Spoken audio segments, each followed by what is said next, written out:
তোমরা শুনতে পাচ্ছ আমাকে? Yes, sir. আজকে একটু আমাদের এলাকায় কারেন্ট নাই, তো দেখা যাক আল্লাহ কি করে।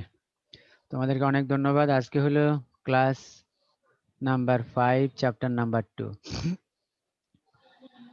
সমস্যা নাম্বার 8। আজকে উত্তোলন সংক্রান্ত জাবেদা দিয়েই আমাদের কাজ শুরু, মানে মালিক তার স্বার্থে, তার প্রয়োজনে, তার অনুরোধে, তার উপদেশে যে টাকা পয়সা আমরা খরচ করি সেগুলাই হলো আসলে উত্তোলন।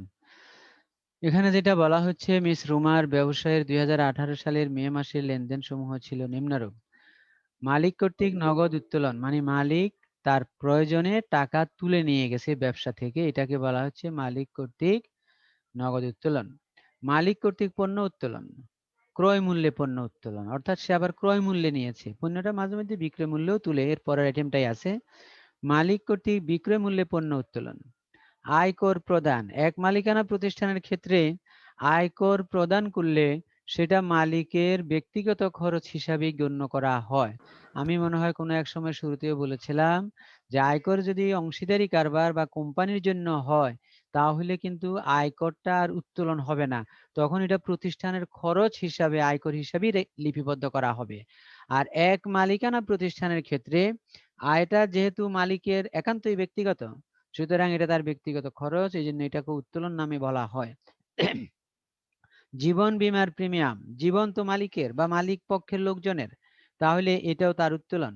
ব্যাংক হতে মালিকের ব্যক্তিগত প্রয়োজনে উত্তোলন করা হলে হলো 5,000 টাকা, মালিকের জন্য চেক কাটা হলো 5,000 টাকা। অর্থাৎ দুইভাবে বলছে একই জিনিস, হয় বলতে পারে ব্যাংক হতে মালিকের ব্যক্তিগত প্রয়োজনে উত্তোলন, অথবা বলতে পারে মালিকের জন্য চেক কাটা হলো 5,000 টাকা, একই জিনিস।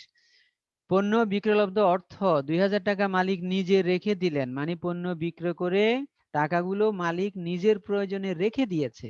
তো এখানে অর্থাৎ বিক্রয়লব্ধ অর্থ সরাসরি সে তুলে নিয়ে গেছে, সেটাই আমরা পোষণ করতেছি। এখানে দুইটা এন্ট্রিও করা যাবে, একটা এন্ট্রিও করা যাবে, আমরা একটা এন্ট্রির মাধ্যমেই এই জিনিসটা শেষ করব। মালিকের ছেলের স্কুলের বেতন কারবার হইতে প্রদান করা হলো, উত্তোলন মালিক পক্ষের জন্য খরচ। বাড়ির মালিককে ভাড়া বাবদ 3,000 টাকা প্রদান করা হয়েছে, বাড়ির 1/3 মালিক নিজে বসবাস করেন। এখানে এই যে ভাড়াটা দিলাম আমরা 3,000, এটা পুরোটা ভাড়া। এই ভাড়ার মধ্যে 1/3 হলো মালিক নিজে বসবাস করার জন্য দিয়েছেন, মানে তার মানে 1,000 টাকা হলো মালিকের ব্যক্তিগত খরচ, আর 2,000 টাকা হবে আমাদের প্রতিষ্ঠানের জন্য খরচ। তাহলে এই এন্ট্রিটাও আমরা দেখাচ্ছি, অর্থাৎ এই লেনদেনে আমাদের দুইটা অংশ, একটা হলো অফিসের প্রয়োজনে বা কারবারের জন্য খরচ হয়েছে 2,000 টাকা, আর মালিকের জন্য খরচ হয়েছে 1,000 টাকা। কারবার থেকে মোট 3,000 টাকাই চলে গেল, তো এর মধ্যে আমাদের 2,000 টাকা প্রতিষ্ঠান বা কারবারের জন্য, 1,000 টাকা মালিকের জন্য। জাবেদার দেখা, এগুলো দেখা বলছে। তো এখানে তোমাদের সামনে আমি একটু আলাপ করে নিই এইটুকু সাধারণভাবে।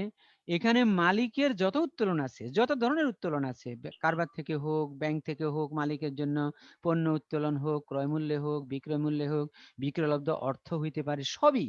অর্থাৎ একটা খাত অলওয়েজ ডেবিট হবে, সেটার নাম হলো উত্তোলন শব্দটা। আর ক্রেডিটটা নির্ভর করবে সে কি তুলতেছে, কোত্থেকে তুলতেছে তার উপরে ভিত্তি করে। যেমন নগদে তুললে হবে নগদান হিসাব ক্রেডিট, ব্যাংক থেকে টাকা তুলে নিয়ে গেলে হবে ব্যাংক হিসাব ক্রেডিট, পণ্য যদি ক্রয় মূল্যে উত্তোলন করে তাহলে হবে ক্রয় হিসাব ক্রেডিট, পণ্য যদি বিক্রয় মূল্যে উত্তোলন করে তাহলে হবে বিক্রয় হিসাব ক্রেডিট। এই তাহলে এই এন্ট্রি সবগুলোর মধ্যে কমন কথা একটাই, সেটা হলো উত্তোলন হিসাব হবে ডেবিট। আর বাকি ক্রেডিট যে পক্ষটা, সেটা ডিপেন্ড করবে সে কি নিচ্ছে, কোত্থেকে নিচ্ছে, তার উপরে ডিপেন্ড করেই আমাদেরকে ক্রেডিট অংশটি নির্ধারণ করতে হবে। আমার মনে হয় এর মধ্যে সবাই বুঝে গেছে। এখন আমি জাবেদাগুলো তো একটু দেখাতে চাই তোমাদেরকে। দেখো, 3 তারিখ নগদে উত্তোলন করেছে, উত্তোলন আর নগদান। এরপরে 6 তারিখ উত্তোলন ক্রয় মূল্যে করেছে, ক্রয় হিসাব। 9 তারিখে উত্তোলন বিক্রয় মূল্যে করেছে, বিক্রয় হিসাব।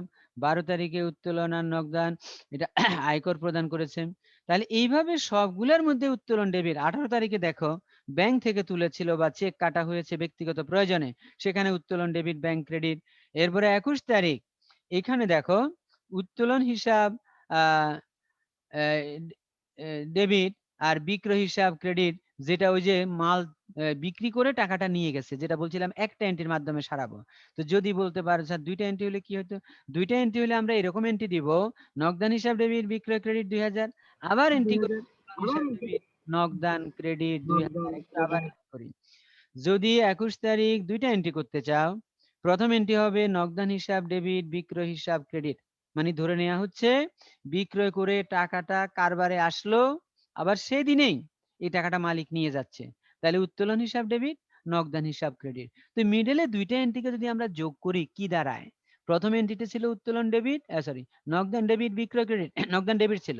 দ্বিতীয় এন্ট্রিতে উত্তোলন ডেবিট নগদান ক্রেডিট, তাহলে নগদান ক্রেডিট। তো নগদান ডেবিট ক্রেডিটে ক্যান্সেল হয়ে যায়, দুইটা এন্ট্রি যোগ বিয়োগ করলে থাকে কি উত্তোলন হিসাব ডেবিট, বিক্রয় হিসাব ক্রেডিট। এই জন্য আমরা একটা এন্ট্রি করব বলছিলাম, সেটাই দেখানো হচ্ছে। এরপরে উত্তোলন ডেবিট নগদান ক্রেডিট খুব স্বাভাবিক এন্ট্রি। 30 তারিখেরটা যেটা 3000 টাকা ভাড়া দিয়ে 2000 টাকা হলো কারবারের জন্য, 1000 টাকা হলো মালিকের জন্য। এখানে দেখো মালিকের অংশটাই উত্তোলন হিসাব নামে গেল 1000, আর ভাড়া হিসাব যেটা প্রতিষ্ঠানের জন্য সেটা ভাড়া হিসাব নামেই আছে 2000, আর একত্রে প্রতিষ্ঠান থেকে চলে গেল 3000 টাকা। এই 3000 টাকাই আমরা নগদান হিসাবে ক্রেডিট করলাম। আশা রাখি সবাই বুঝতে পেরেছো। তার মানে তোমাদেরকে এই সমস্যাটা দিয়ে বোঝানোর চেষ্টা করা হচ্ছে যে মালিক পক্ষ কত ভাবে টাকা তুলে নিতে পারে। তো এইভাবে আরো হইতে পারে, মালিকের অনুরোধে যদি আমরা কাউকে গিফট দিয়ে থাকি তাহলে সেটাও কিন্তু উত্তোলন হবে। অর্থাৎ মালিকের অনুরোধে, মালিকের পরামর্শে, মালিকের আদেশে অথবা মালিকের সরাসরি কোনো কারণে যদি টাকাটা তুলে নিয়ে যায় তাহলে সেটাই হয়ে যাবে আমাদের জন্য উত্তোলন, এবং এটা সর্বদাই উত্তোলন হিসাব হবে ডেবিট। আর অবস্থা বুঝে ক্রেডিট নির্ণয় করতে হবে যে ক্রেডিট কোনটা হবে, এই জিনিসটা একটু খেয়াল রাখতে হবে। এরপরে 9 নাম্বার সমস্যা, ব্যাংক সংক্রান্ত লেনদেনের জাবেদা। এটাতে অর্থাৎ ব্যাংকের সাথে আমাদের যে লেনদেনগুলি হয় সেগুলি কত আকারে, কত রূপে, কত ধরনের হইতে পারে সেটাই আসলে এখানে উপস্থাপন করা হয়েছে। মিস সোমা 2018 সালের মে মাসে নগদ 70,000 টাকা, আসবাবপত্র 30,000 টাকা, ব্যাংকে জমা 20,000 টাকা নিয়ে ব্যবসা আরম্ভ করেন। উক্ত মাসে তার অন্যান্য লেনদেন সমূহ ছিল নিম্নরূপ। তাহলে এখানেও শুরুতে যে লেনদেনটা আছে নগদ, আসবাবপত্র এবং ব্যাংকে জমা, এই তিনটাকেই করতে হবে ডেবিট। আর সবগুলো টাকাই মালিক নিজে দিয়েছে, সুতরাং সবগুলো যোগ করে একত্রে মূলধন হিসাব হবে ক্রেডিট। সোনালী ব্যাংকে 30,000 টাকা জমা দিয়ে একটি চলতি হিসাব খোলা হলো বা সঞ্চয় হিসাব খোলা হলো, অথবা বলতে পারে শুধু সোনালী ব্যাংকে একটি হিসাব খোলা হলো, একই জিনিস। বা সোনালী ব্যাংকে টাকা জমা দেয়া হলো, একই জিনিস। এটার জন্য ব্যাংক হিসাব ডেবিট হবে। আর যেহেতু টাকা জমা দিলাম, চলতি হিসাব খুললাম, সঞ্চয় হিসাব খুললাম, আমাদের প্রতিষ্ঠান থেকে নগদ টাকা চলে যাচ্ছে, তাহলে নগদান হিসাব হবে ক্রেডিট। ব্যাংকে জমা দেয়া হলো একই, ওই জমা দেয়া হলো, চলতি হিসাব খোলা হলো একই। এরপরে ব্যাংক কর্তৃক প্রাপ্য বিলের অর্থ আদায় হলো। প্রাপ্য বিল মানে হলো যাদের কাছ থেকে আমরা টাকা কোন দিন পাবো তার একটা লিখিত কাগজ আদায় করি, যেটাকে প্রাপ্য বিল বলা হচ্ছে, প্রাপ্য নোটও বলা হয়। তাহলে এই প্রাপ্য নোটের টাকাটা আমরা আদায় না করে আমরা ওই কাগজটা ব্যাংকের কাছে দিয়ে আসলাম যে ভাই অমুক ব্যক্তি 3 মাস পরে টাকা দিবে বলছে, আপনার কাছে কাগজটা রেখে গেলাম, 3 মাস পরে টাকাটা আদায় করে আমাদের ব্যাংক অ্যাকাউন্টে রেখে দিবেন শুধু। এই কাজটা এখন ব্যাংক করে ফেলছে, আদায় করে ফেলছে, তাহলে এটার জন্য ব্যাংক হিসাব ডেবিট হবে। আর প্রাপ্য বিল অথবা বলতে পারি প্রাপ্য নোট, এই হিসাবটা হবে ক্রেডিট, কারণ এটাও সম্পদ, দুইটাই সম্পদ এখানে। ব্যাংক কর্তৃক প্রদেয় বিলের অর্থ পরিশোধ। প্রদেয় বিল মানে কি? আমি কোনো ব্যক্তি বা প্রতিষ্ঠানকে কোনো টাকা কত সময় পরে দিব তার একটা লিখিত অঙ্গীকার, একটা লিখিত কাগজ, এটাকে বলা হচ্ছে প্রদেয় বিল অথবা বলা হয় প্রদেয় নোট। তো এই টাকাটা ব্যাংক পরিশোধ করে দিচ্ছে। তার মানে কি, ব্যাংকে আমরা একটা নির্দেশ দিয়ে রেখেছিলাম যে আগামী অত তারিখে বা অত তারিখের মধ্যে এত টাকার একটা বিল আপনাদের কাছে উপস্থাপন করবে, যেটা আমাদের স্বাক্ষরিত। এই বিলের টাকাটা আপনারা তারিখ মোতাবেক দিয়ে দিবেন। তাহলে ব্যাংক এখন সেই কাজটা করে ফেলছে, এজন্য আমাকে এখন ব্যাংক জানালো 9 তারিখে, তখন আমরা 9 তারিখে এন্ট্রিটা করে ফেলবো। কি এন্ট্রি করব? আমার ব্যাংক থেকে টাকা কমে যাচ্ছে, তাহলে ব্যাংক সম্পদ হ্রাস পাচ্ছে, ব্যাংক হিসাবটা ক্রেডিট হবে। তাহলে ডেবিট কি হবে? প্রদেয় বিল বা প্রদেয় নোট নামে যে দায়টা ছিল সেই দায়টা আমার কমে যাচ্ছে। আর দায় হিসাবের নির্দেশনা হলো দায় কমে গেলে দায় হিসাবকে করতে হবে ডেবিট। তাহলে প্রদেয় বিল বা প্রদেয় নোট হিসাব হবে ডেবিট। ব্যাংকে জমাকৃত 5,000 টাকার একটি চেক প্রত্যাখ্যাত হলো। চেক প্রত্যাখ্যান মানে কি? চেক অমর্যাদা, অর্থাৎ চেকের টাকা ব্যাংক আদায় করতে পারে নাই। ধরে নাও তোমাকে কেউ একটি চেক দিয়েছে 5,000 টাকার, তুমি টাকাটা আদায়ের জন্য এই চেকটা ব্যাংকের কাছে জমা দিলা যে আমার টাকাটা আদায় করবেন। ব্যাংক তারিখ মোতাবেক চেষ্টা করেও টাকাটা আদায় করতে পারে নাই, মানে যে লোক টাকা দেওয়ার কথা ছিল সে কোনো না কোনো কারণে টাকাটা দিতে ব্যর্থ হয়েছে। তখন তোমার কাছে 10 তারিখ, মে মাসের 10 তারিখে খবরটা আসলো যে আপনি যে 5,000 টাকার একটি চেক জমা দিয়ে গেছেন আমাদের কাছে, আমরা এই চেকের টাকা আদায় করতে পারি নাই। এই শব্দটাকে অ্যাকাউন্টিং এর ভাষায় বলা হচ্ছে চেক প্রত্যাখ্যাত হলো। চেকের অমর্যাদা বলি, হ্যাঁ, চেক অপরিশোধ, চেক আদায় করতে পারি নাই, অনাদায়ী চেকও বলা হয়। তো প্রত্যাখ্যাত শব্দটা একটু খারাপ অর্থে ব্যবহৃত হয়। এর মানে হলো সে আমাদের করেছে।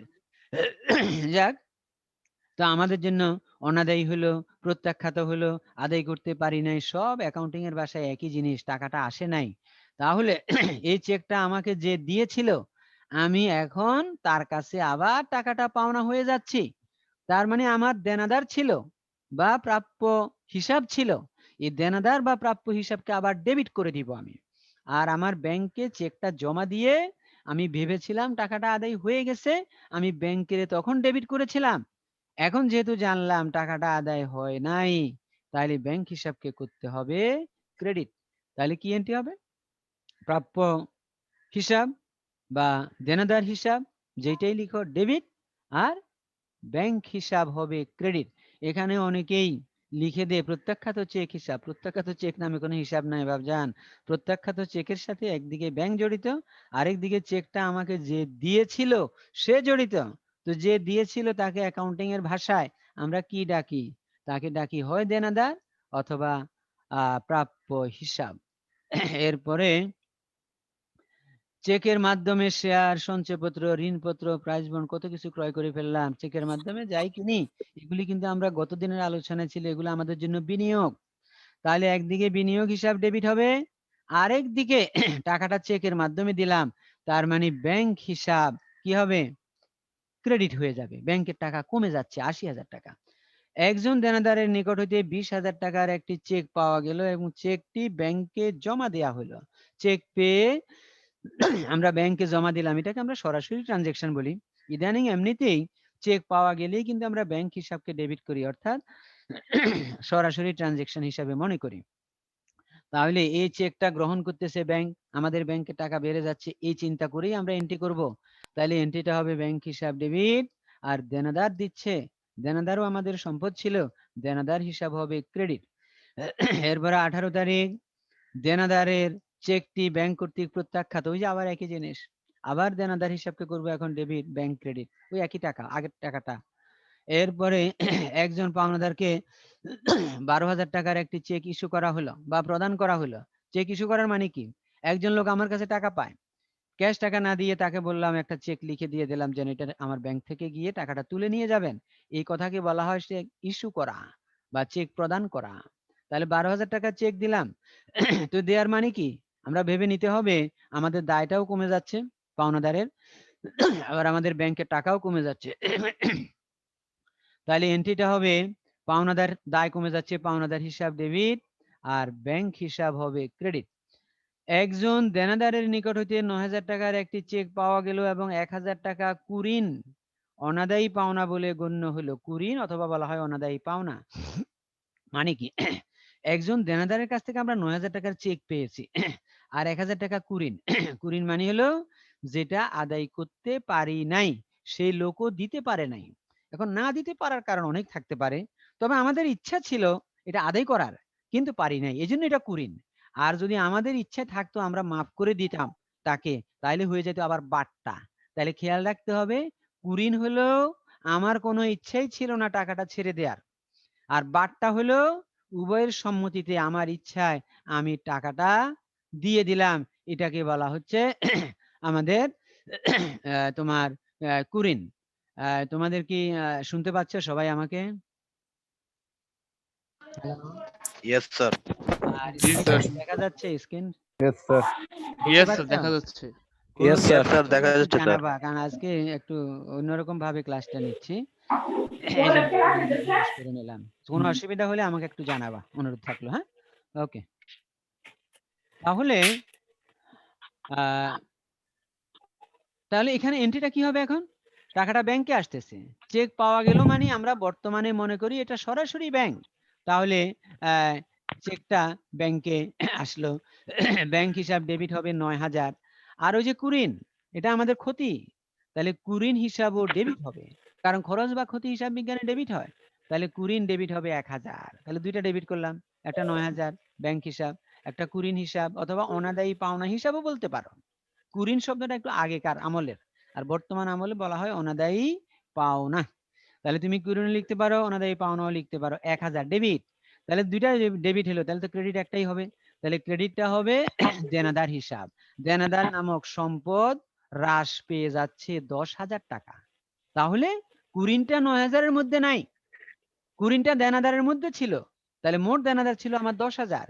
তাহলে ১০,০০০-এর মধ্যে আমি ৯,০০০ টাকা আদায় করেছি ব্যাংকের মাধ্যমে, ব্যাংক হিসাব ডেবিট।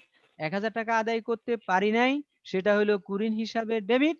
আর পুরো দেনাদার কমে যাচ্ছে আমার ১০,০০০ টাকা। পাওনাদারকে ইস্যুকৃত চেকটি ব্যাংক কর্তৃক প্রত্যাখ্যাত হইল। ওই যে ঘটনাটা, পাওনাদারকে একটা চেক দিয়েছিলাম ২০ তারিখে ১২,০০০ টাকার, এই চেকটি আবার প্রত্যাখ্যাত হয়েছে।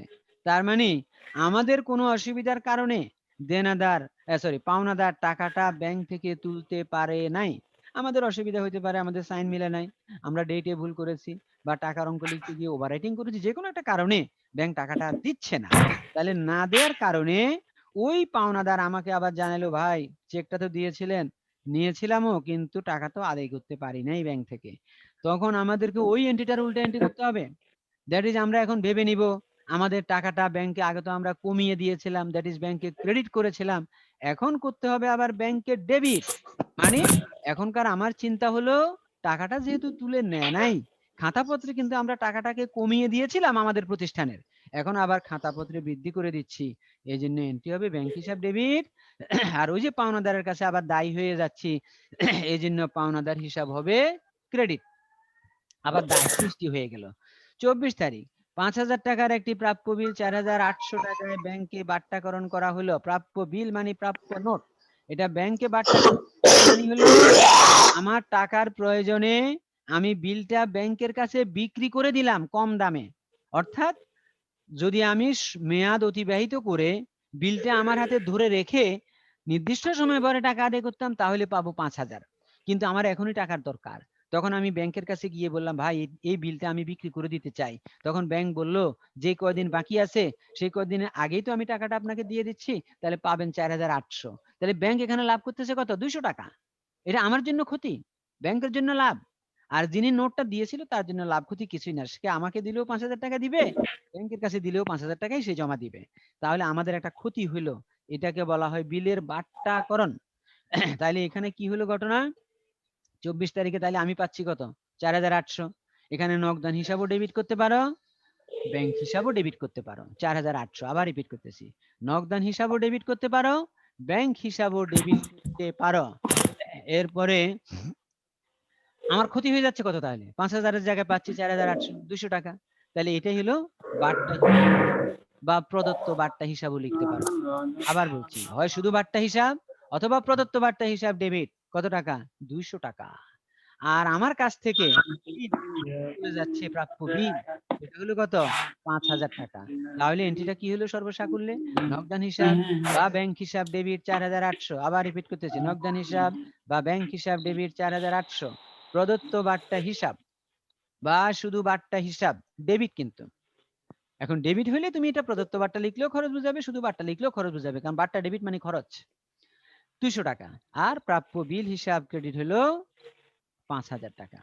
বাট্টাকৃত প্রাপ্য বিলটি ব্যাংক কর্তৃক প্রত্যাখ্যাত হলো। আবার দুঃখের সংবাদ, ব্যাংক নির্দিষ্ট সময় পরে টাকাটা আদায় করতে পারে নাই, যার কারণে ব্যাংক খবর পাঠালো, ভাই টাকা তো আপনাকে দিয়ে দিয়েছিলাম ৪,৮০০, আমরা পাবো বলছিলাম ৫,০০০ টাকা নির্দিষ্ট সময় পরে, কিন্তু টাকাটা আদায় করতে পারি নাই। তাহলে ব্যাংক কিন্তু আমাকে মাফ করে দিবে না, আমাকে ধরবে। এখন আমি ব্যাংকের কাছে আবার টাকাটা পরিশোধ করে দিয়ে আসতে হবে। তো আমি কি আমার দেনাদারকে মাফ করে দিব? আমিও মাফ করব না। তাহলে আমি এখন তাহলে এন্ট্রি করব দেনাদারকে সম্পদ বানিয়ে, অর্থাৎ দেনাদার হিসাব বা প্রাপ্য হিসাব ডেবিট 5,000 টাকা, আর ব্যাংক ক্রেডিট 5,000 টাকা। কারণ এখানে ওই 200 টাকা যেটা আমার ক্ষতি, এটা আমার ক্ষতি হয়েই গেছে, তবে সেই ক্ষতির ব্যাখ্যা আমি আজকে দিব না। সেই ক্ষতি আসলে আমাদের ক্ষতি না, এটা হলো আমি নগদ টাকা সংগ্রহ করার কারণে কিছুদিন আগে টাকাটা ব্যবহার করতে পেরেছি, সেই ব্যবহারে হয়তো আমার অন্য কোনো জায়গায় লাভও হয়েছে। কারণ ব্যবসায়ী জগৎ তো একটু ভিন্ন জগতের কথা। এক জায়গায় ক্ষতি দিলে কেন ক্ষতি দেয় সেটা তার কাছে জবাবদিহিতা থাকে, যে এই ক্ষতির বিনিময়ে আমি কত টাকা লাভ করতেছি এটাও কিন্তু আমার জানার মধ্যেই আছে। যাক, ব্যাংক সুদ মঞ্জুর করেছে, তাহলে এটা হলো ব্যাংক আমাদেরকে সুদের টাকা দিয়েছে, অর্থাৎ আমাদের যে টাকা জমা আছে সেটা। তো এটা আমাদের বাসায় এসে দিয়ে যাবে না, ব্যাংকে জমা করবে। এজন্য ব্যাংক হিসাব হবে ডেবিট, আর ব্যাংক সুদ হিসাব ক্রেডিট, অথবা সুদ আয় হিসাবও লিখতে পারো। ব্যাংক সুদ ধার্য করেছে 1,000 টাকা, অথবা বলা হয় জমাতিরিক্তের সুদ ধার্য করেছে 1,000। ব্যাংক সুদ ধার্য করেছে মানে কি, আমরা যদি ব্যাংক থেকে টাকা তুলে নেই, তখন বেশি তুলে নিলে মানে আমার জমা আর নাই, জমাতিরিক্ত হয়ে গেছে, দ্যাট ইজ লোন নিয়েছি, তখন এই লোনের উপরে ব্যাংক আমার উপরে সুদ ধার্য করে। আবার এটা আমাকে দিতে হবে, এটা মঞ্জুর না, ধার্য করা। তাহলে এটা আমার খরচ। তাহলে এখানে তুমি ব্যাংক সুদ খরচ এই শব্দ লিখতে পারো, ব্যাংক কর্তৃক ধার্যকৃত সুদও লিখতে পারো, এটা হবে ডেবিট, আর ব্যাংক হিসাব হবে ক্রেডিট। আবার রিপিট করতেছি, ব্যাংক সুদ খরচ হিসাব ডেবিট, এটাও লিখতে পারো, ব্যাংক কর্তৃক ধার্যকৃত সুদ এটাও লিখতে পারো ডেবিট, আর ব্যাংক হিসাব হবে ক্রেডিট। কারণ ব্যাংক সুদ ধার্য করলেও আমার কাছ থেকে নিয়ে যাবে না, আমার যে অ্যাকাউন্ট আছে সেখান থেকেই সে টাকাটা কেটে নিয়ে যাবে। এরপরে ব্যাংক কমিশন ধার্য করেছে বা চার্জ ধার্য করেছে 1,000 টাকা। কমিশন মানে কি, আমরা ব্যাংকের মাধ্যমে বিভিন্ন কাজকর্ম করাইতে পারি। কিরকম কাজ, যেমন মনে করো আমি আমার অ্যাকাউন্ট থেকে কিছু টাকা দেশের বাড়িতে পাঠাইতে পারি, আমার অ্যাকাউন্ট থেকে কোনো টাকা আমি কাউকে এমনি পাঠাইতে পারি। হ্যাঁ, তো এই যে কাজগুলো ব্যাংক করে দিবে, পাঠানোর কাজ, এই জন্য কিছু কমিশন ধার্য করে বা চার্জ ধার্য করে, তো এটাও আমাদের খরচ। তো এখন এটা কিন্তু আবার সুদের মতো না। সুদ যেমন আমি ব্যাংক সুদ খরচ লিখলাম, এখানে লিখতে হবে কমিশন বা ব্যাংক কর্তৃক ধার্যকৃত কমিশন বা ব্যাংক কমিশন খরচ হিসাব ডেবিট। তবে আধুনিকে প্রতিটা আইটেমের সাথে খরচ শব্দ লিখে দেওয়াটা একটু ভালো, এটা একটু বুদ্ধিমানের কাজ। তাহলে ব্যাংক কমিশন খরচ হিসাব ডেবিট, আর এই টাকাটাও ব্যাংক আমার অ্যাকাউন্ট থেকে কেটে নিবে, বাসায় এসে খোঁজ খবর করে নিবে না। তাহলে ব্যাংক হিসাব হবে ক্রেডিট। 31 তারিখ ব্যাংক হতে মালিকের ব্যক্তিগত প্রয়োজনে 5,000, অফিসের প্রয়োজনে 3,000 টাকা উত্তোলন করা হলো 31 তারিখ। তুমি যদি ভিন্ন করে চিন্তা করো তাহলে এখানে দুটি লেনদেন, একটা হলো ব্যক্তিগত প্রয়োজনে উত্তোলন, আর একটা হলো অফিসের প্রয়োজনে উত্তোলন, দুইটা আলাদা এন্ট্রি করতে পারো। একটা হলো উত্তোলন ডেবিট, ব্যাংক ক্রেডিট 5,000, আরেকটা হলো অফিসের প্রয়োজনে যেটা, সেটা নগদ টাকা ব্যবসায় আসতেছে, অফিসে আসতেছে, তাহলে নগদান হিসাব ডেবিট, ব্যাংক হিসাব ক্রেডিট। তাহলে তারিখ 1 এবং দুইটি এন্ট্রি আলাদা করলে এক জায়গায় মিল আছে, কোন জায়গাটা, ব্যাংক হিসাব, দুই জায়গায় ব্যাংক হিসাব ক্রেডিট হয়েছে। তাহলে যেহেতু আমরা একটু অ্যাকাউন্টিং এর ছাত্র, আমরা তো একটু এখানে কিছুটা আমাদের বুদ্ধিমত্তার পরিচয় দিতে হবে, সেই জন্য আমরা একত্রে লিখে ফেলবো কিভাবে, উত্তোলন হিসাব ডেবিট 5,000, নগদান হিসাব ডেবিট 3,000, বিপরীতে ক্রেডিট একটাই করব, ব্যাংক হিসাব ক্রেডিট 8,000। আবার রিপিট করতেছি, উত্তোলন হিসাব ডেবিট 5,000, নগদান হিসাব ডেবিট 3,000, ব্যাংক হিসাব ক্রেডিট 8,000 টাকা। ওকে, 9 নাম্বার, এটা তো গেল, এটার সমাধান এতক্ষণ আলাপ করলাম। যদি তোমাদের কোনো সমস্যা থাকে আমি সময় দিব একটু পরে, সেই সময় আমাকে একটু জিজ্ঞেস করবো, আশা রাখি চেষ্টা করব। সেবা প্রতিষ্ঠান সংক্রান্ত জাবেদা প্রস্তুত করার নিয়ে, সেবা প্রতিষ্ঠান, আমাদের প্রতিষ্ঠান বর্তমানে দুই ধরনের, একটা হলো সেবামূলক প্রতিষ্ঠান আর কিছু হলো বাণিজ্যিক। আমরা তখন বাণিজ্যিক প্রতিষ্ঠান নিয়ে কিছু জাবেদার কথাবার্তা বলছি, এখন বলবো সেবামূলক প্রতিষ্ঠান। সেবামূলক প্রতিষ্ঠান কোনগুলি, যেগুলি আমাদের বিভিন্ন ভাবে সেবা দেয়, যেমন মোবাইল কোম্পানিগুলির যে সেবা আমরা নিই সেটা সেবামূলক প্রতিষ্ঠান। যেমন মনে করো কারো গাড়ি থাকলে গাড়ির যে গ্যারেজে নেওয়া হয়, মেরামত করা হয়, সেবামূলক প্রতিষ্ঠান। জামা কাপড় লন্ড্রিতে দিচ্ছ, সেবামূলক প্রতিষ্ঠান, কারণ সেখান থেকে তোমাকে কোনো খাওয়া দাওয়া দিচ্ছে না, তোমার ক্ষুধা মিটতেছে না। তাহলে এই ধরনের যাদের কাছ থেকে আমরা, যেমন তুমি চিকিৎসা, এটা সেবাধর্মী প্রতিষ্ঠান। যেমন তুমি একটা কনসালটেন্সি, তুমি কমার্সের লোক হয়ে একটা কনসালটেন্সি খুললা, যে শেয়ার বাজারে বিনিয়োগ করলে কাদের লস হবে, কাদের লস হবে না, কোন কোম্পানিতে ভালো হবে, কোন কোম্পানিতে খারাপ হবে, এভাবে ইনকাম ট্যাক্সের উপরে তোমরা পড়াশোনা করে ভবিষ্যতে ইনকাম ট্যাক্স অ্যাডভাইজার হইতে পারো, সেবামূলক প্রতিষ্ঠান। ওকে, তাহলে এখানে সেবামূলক প্রতিষ্ঠানের কিছু সংজ্ঞা দেওয়া হয়েছে, আমি যেটা এতক্ষণ আলাপ করলাম। সেবামূলক প্রতিষ্ঠানের জাবেদা, সেবাদানকারী ব্যক্তি বা প্রতিষ্ঠানের লেনদেন বা জাবেদা সাধারণ প্রতিষ্ঠানের মতোই একই রকমই, শুধু আয়গুলির বা ব্যয়গুলির কিছুটা একটু ভিন্নতা থাকে। পার্থক্য হচ্ছে এরা পণ্য সামগ্রী ক্রয় বিক্রয় না করে জনগণকে সেবা প্রদান করে। এই সকল প্রতিষ্ঠানে পণ্য ক্রয় বিক্রয় সংক্রান্ত জাবেদার পরিবর্তে সেবা প্রদান সংক্রান্ত নিম্নোক্ত জাবেদাগুলো করে থাকে তারা। তাহলে এখানে শুধু আসলে ওই যে পণ্যের জায়গাটা সেবা দিয়ে আমরা গ্রহণ করার চেষ্টা করি, মানে সেবা দিয়ে এটা আমরা দেখিয়ে থাকি, আর বাকি জিনিসগুলো তো একই। ব্যাংকে হিসাব খোলো, বেতন দাও, গড় ভাড়া দাও, মালিক উত্তোলন করে নিবে, সেম। তাহলে শুধুমাত্র যেখানে পণ্য ক্রয় বিক্রয় থাকে সেখানে হবে এখন সেবা, আর কিছুই না। নগদে সেবা প্রদান করা হলে নগদ টাকা আসতেছে, তাহলে নগদান হিসাব ডেবিট, সেবা আয় ক্রেডিট। এখানে যদি আমাদের বিক্রয়কারী প্রতিষ্ঠান হতো, বাণিজ্যিক প্রতিষ্ঠান হতো, তাহলে সেবা আয়ের জায়গাটা কি দখল করতো? বিক্রয় হিসাব শব্দ ক্রেডিট হতো। এই জিনিসটাই চেঞ্জ। এরপরে ধারে সেবা প্রদান করা হলে আগে যেমন প্রাপ্য হিসাব ডেবিট, ধারে পণ্য বিক্রয় করলে এখানে হবে প্রাপ্য হিসাব ডেবিট, ঠিকই আছে, শুধু বিক্রয়ের জায়গাটা সেবা আয়, সেবা আয় হিসাব ক্রেডিট করতে হচ্ছে। দেখো একটু, সেবা প্রদান করার পূর্বেই অগ্রিম টাকা, অর্থাৎ টাকা আগে নিয়ে নেওয়া, টাকা পেয়ে যাচ্ছি, সেবা দিই নাই, আরো একদিন আলাপ করেছিলাম। তো নগদ টাকা আসতেছে, তাহলে নগদান হিসাব ডেবিট, আর অনুপার্জিত সেবা আয় হিসাব ক্রেডিট। অনুপার্জিত মানে কি? উপার্জন করি নাই, আয় করি নাই। তুমি অনুপার্জিত শব্দ না লিখে এখানে অগ্রিম সেবা আয় মানে অনুপার্জিত শব্দটা বাদ দিয়ে অগ্রিম সেবা আয়। তবে বর্তমানে প্রচলিত শব্দটা হলো অনুপার্জিত।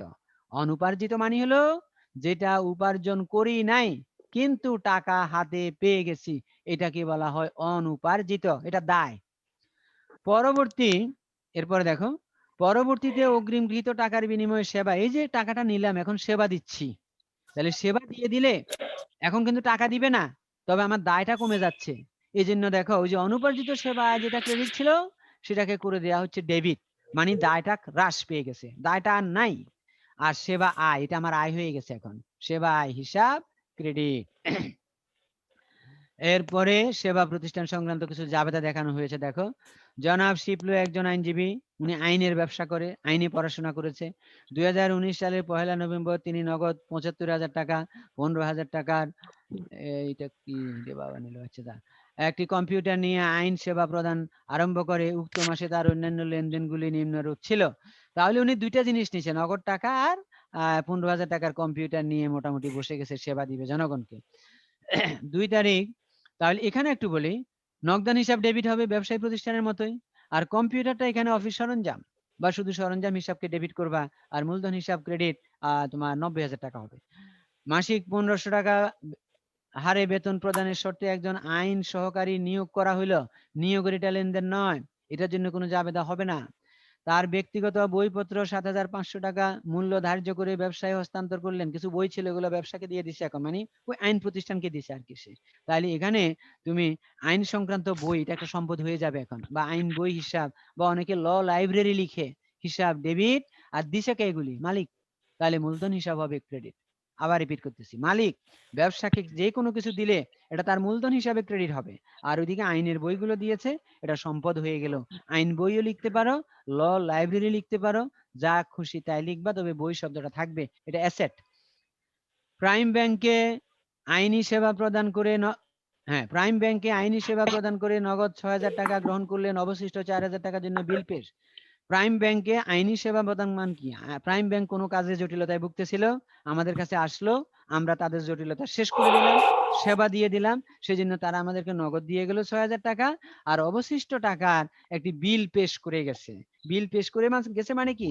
সেবা দিয়েছি, টাকা দেয় নাই, বাকি আর কি। তাহলে সেবাটা এখানে দুই ভাবে হয়েছে, কিছু টাকা নগদ, কিছু টাকা বাকি। তাহলে কি এন্ট্রি হবে?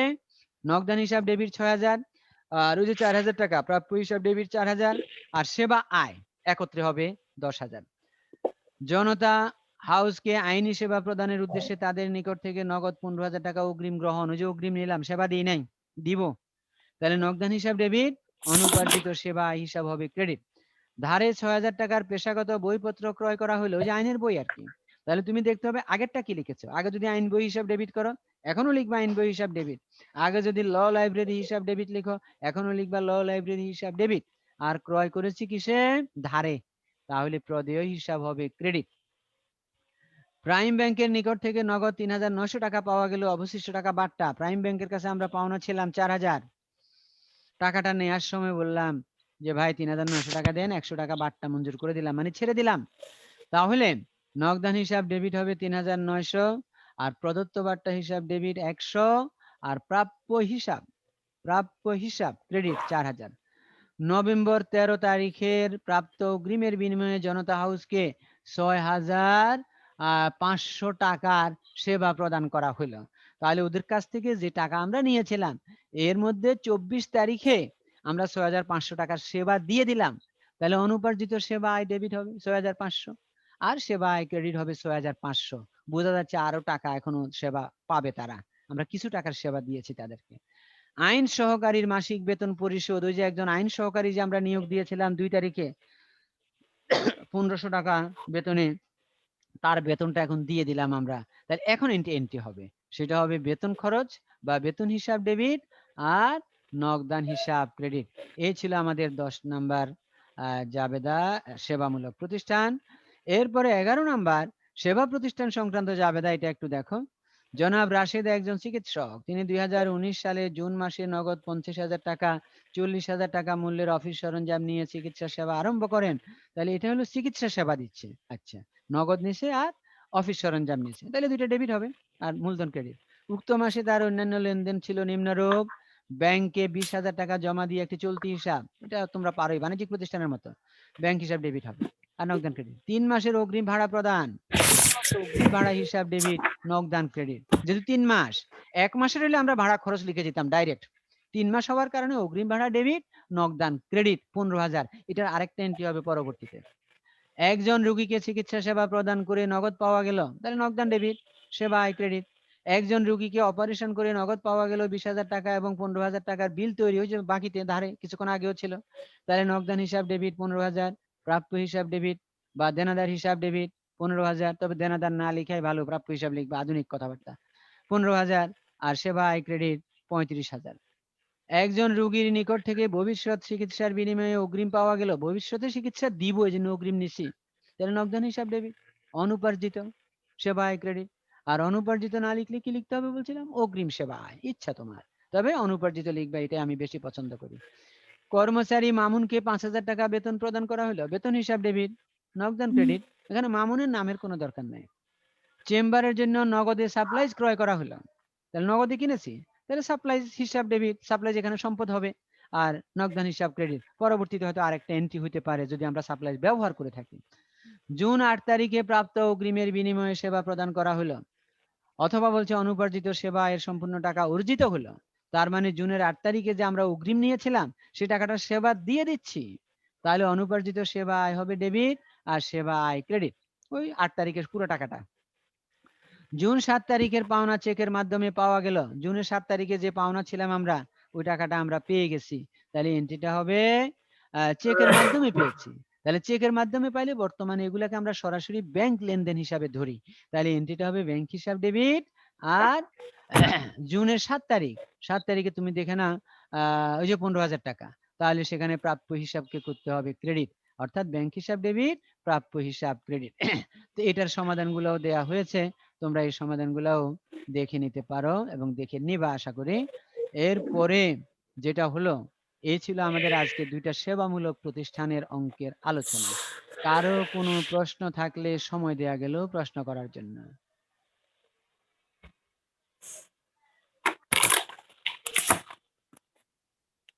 প্রশ্ন আছে কারো?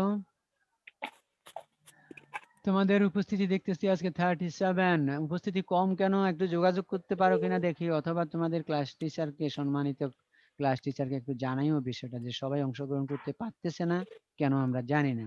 আজকে এখন দেখতেছি আমি পার্টিসিপেন্ট 37, আমি তো এটাই নোট স্যার পাঠাবো আপনাকে কলেজে। নিয়ে 37 স্যার 36 হবে। তাহলে 36 দিব, ওকে। তাহলে দেখো, তাহলে আমি তো এগুলা কিন্তু কাউন্ট হয় কলেজে প্রতিদিন, আমরা একটু পরেই কলেজে পাঠিয়ে দিব জিনিসটা। তো তাহলে তোমাদের বাকিদেরকে একটু অনুরোধ করবো, এরা কেন পারতেছে না, কি এদের টেকনিক্যাল কোনো প্রবলেম না অন্য কোনো প্রবলেম? কারণ ক্লাস যেগুলো হয়ে যাচ্ছে, আর করোনা পরিস্থিতিতেও বর্তমানে আবার যেদিকে যাচ্ছে জানি না শেষ পর্যন্ত আসলে আমরা কে বেঁচে থাকবো, কার সাথে কারো দেখা হবে কিনা আদৌ সেটাও আসলে জানি না, যে অবস্থার দিকে যাচ্ছে। আজকেও কিছু বিশিষ্ট লোকজনের দেখলাম মৃত্যুর খবর ফেসবুকে, দেখে খুব খারাপ লাগলো। এবং আমাদের অনেক আত্মীয় স্বজন বন্ধু বান্ধব দেখলাম যে অসুস্থ অবস্থায় আছেন। দোয়া করবা, আমরা প্রত্যেকের জন্য দোয়া করি যাতে এই বিশ্ব মহামারী থেকে আমরা রক্ষা পেতে পারি। হ্যাঁ, যার যার ধর্ম মোতাবেক সবাই সাধ্যমতো চেষ্টা করবা প্রার্থনা করার, দোয়া করার, যাতে আল্লাহ আমাদেরকে রহম করে, সুস্থ রাখে। সবার সাথে যেন আমরা সাক্ষাৎ করতে পারি, আশা রাখি যেন সাক্ষাতে কিছু ক্লাস তোমাদের সাথে আমি নিতে পারি। এই দোয়াটুকু অন্তত করি, তোমরাও করবা আমার জন্য, আমি তোমাদের জন্য দোয়া করি। তোমরা সবাই সুস্থ থাকো। তো কারো কোনো প্রশ্ন আছে? কারো কোনো প্রশ্ন আছে? স্যার একটা বিনিয়োগ সংক্রান্ত লেনদেনের প্রশ্ন করি। হ্যাঁ, বলো বলো বলো। স্যার 5,000 টাকা ক্রয় মূল্যের বিনিয়োগ সমমূল্যে বিক্রয় করা হলো, এটা কি বলছে? এটার মানে হলো বিনিয়োগ করেছি যে দামে, সেই দামে টাকার প্রয়োজন হয়েছে বিধে আমি এটা আবার বিক্রি করে দিয়েছি। তাহলে আমার নগদ টাকা আসবে, নগদান হিসাব ডেবিট, আর তোমার বিনিয়োগ হিসাব হবে ক্রেডিট। এখানে বিক্রয় হবে না, নগদান হিসাব ডেবিট, বিনিয়োগ হিসাব ক্রেডিট। ঠিক আছে?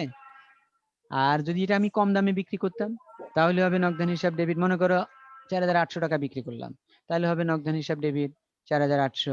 বিনিয়োগ বিক্রয়জনিত ক্ষতি হিসাব ডেবিট 200, আর বিনিয়োগ হিসাব ক্রেডিট 5,000। লাভে বিক্রি হলে কি হতো?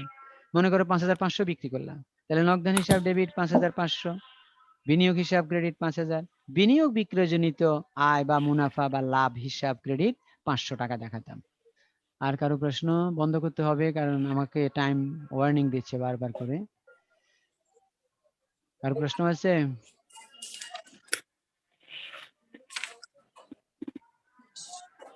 নাই, আশা স্যার রাখি। ব্যাট সংক্রান্ত জাবেদাগুলো কি পরে করানো হবে?